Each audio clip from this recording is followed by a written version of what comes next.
بسم الله الرحمن الرحيم.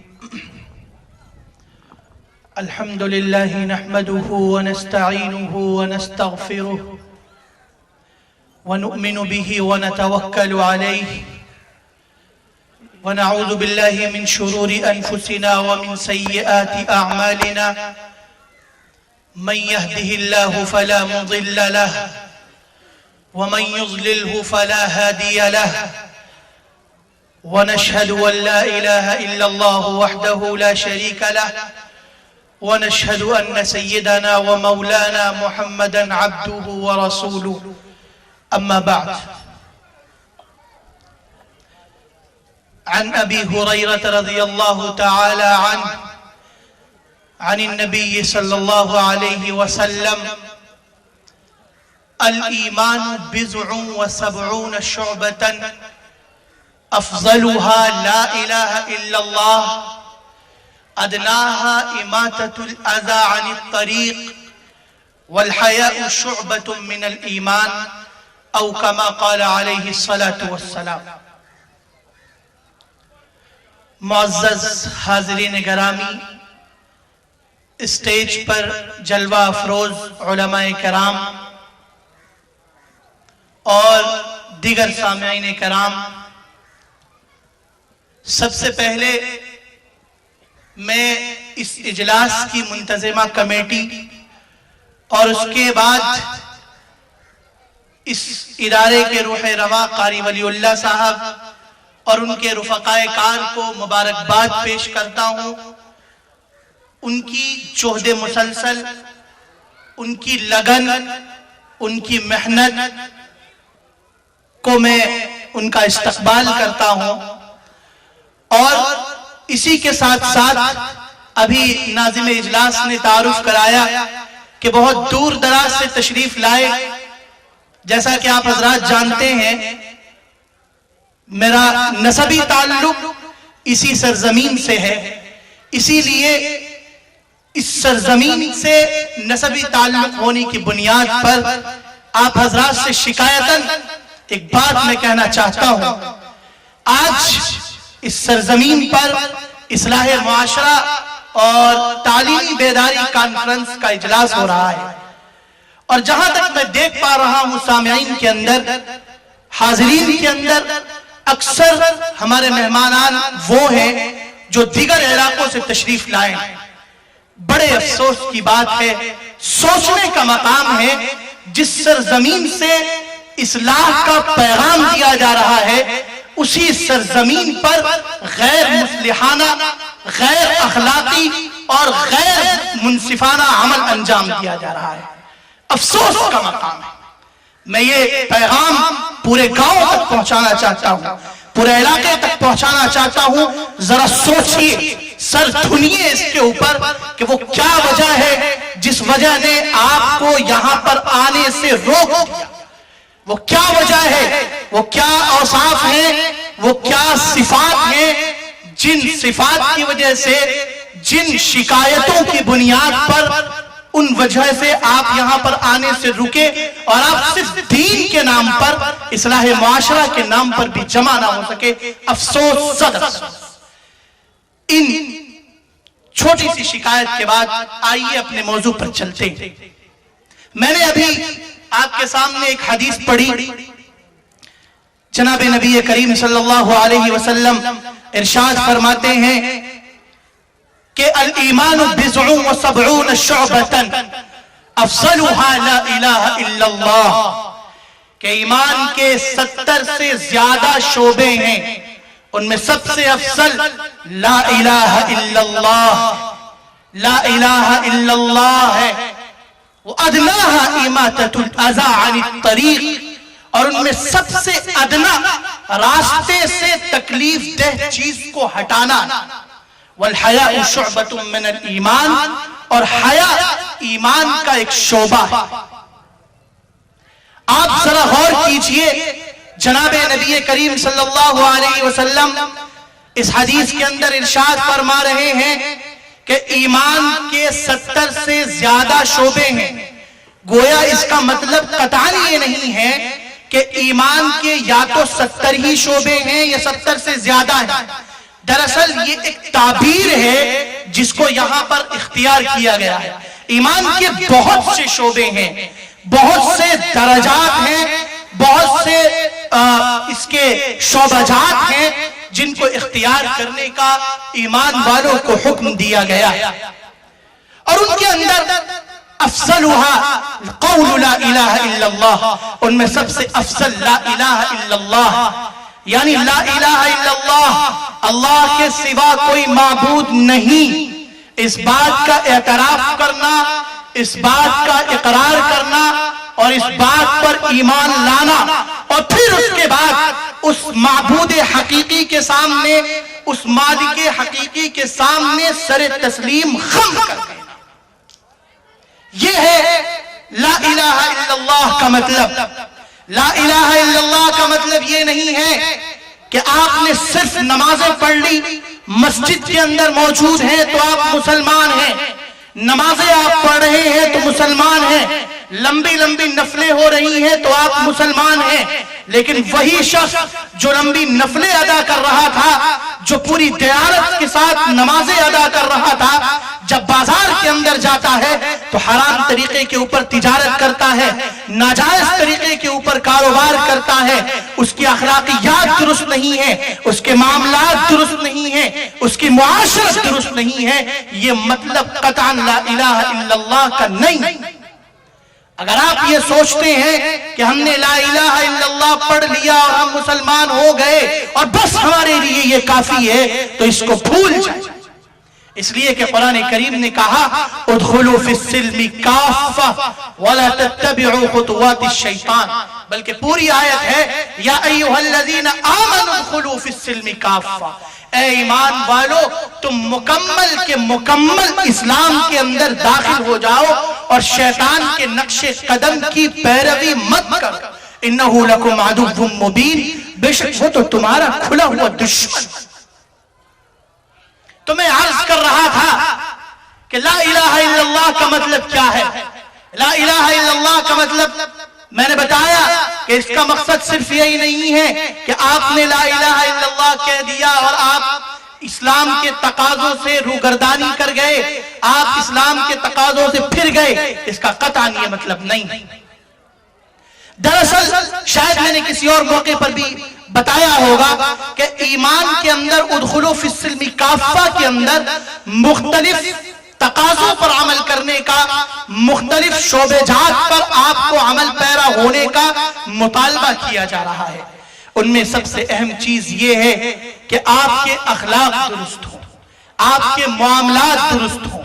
آپ کی معاشرت درست ہو، آپ کا رہن سہن، آپ کا لین دین، یہ تمام کے تمام اسلامی تقاضوں کے مطابق ہو، ان تقاضوں کے مطابق ہو جن کا تقاضا اللہ نے کیا ہے اور جن کا تقاضا رسول اکرم صلی اللہ علیہ وسلم نے کیا ہے. اور پھر آپ کے ذہن کے اندر ہمیشہ یہ رہنا چاہیے کہ والآخرۃ خیر وابقا، کہ آخرت کی زندگی ہی باقی رہنے والی ہے، اسی کے اندر ہمیں حساب پیش کرنا ہے. اگر آپ اپنی زندگی کو اسلامی تقاضوں کے مطابق نہیں کر پاتے، اگر آپ لا الہ الا اللہ کے تقاضوں کو پورا نہیں کر پا رہے ہیں، اگر آپ ادخلوا فی السلم کافہ کے تقاضوں کو پورا نہیں کر پا رہے ہیں، اگر آپ اسلام کے تقاضوں کو پورا نہیں کر پا رہے ہیں، تو یاد رکھیے کہ ابتدائے کائنات کے اندر آپ کے سامنے دو کردار پیش کیے گئے تھے. وہ دونوں کردار قرآن کریم نے واضح الفاظ میں، واضح انداز میں آپ کے سامنے بیان کر دیے. دونوں راستے آپ کے سامنے ہیں، دونوں تقاضے آپ کے سامنے ہیں. راستہ آپ کو اختیار کرنا ہے، چلنا آپ کو ہے کہ آپ کو حضرت آدم کے نقش قدم پر چلنا ہے یا ابلیس کے نقش قدم پر چلنا ہے. آپ نے بارہا وہ واقعہ سنا ہوگا، بہت مرتبہ سنا ہوگا کہ جب اللہ تبارک و تعالی نے حضرت آدم علیہ السلام کی تخلیق فرمائی، تخلیق فرمانے کے بعد ابلیس سے کہا گیا، جو کہ شیطان کی ہی، جو کہ جن کی ہی نسل میں سے ایک تھا، اس سے کہا گیا کہ